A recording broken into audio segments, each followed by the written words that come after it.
Hey everybody, it's Alicia McPeak here. Welcome to our channel. I just wanted to share with you guys how we made a beautiful Irish coffee for St. Patrick's Day.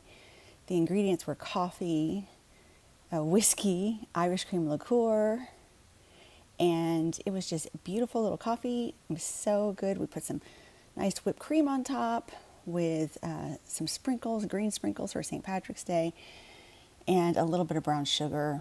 It just made such a pretty drink. Of course, we put some Disney on and just enjoyed some Disney morning music and just enjoyed each other and had a great time for St. Patrick's Day. Thanks for joining us. I hope you make some Irish coffee, and if you do, tag me in it so I can see your Irish coffee too.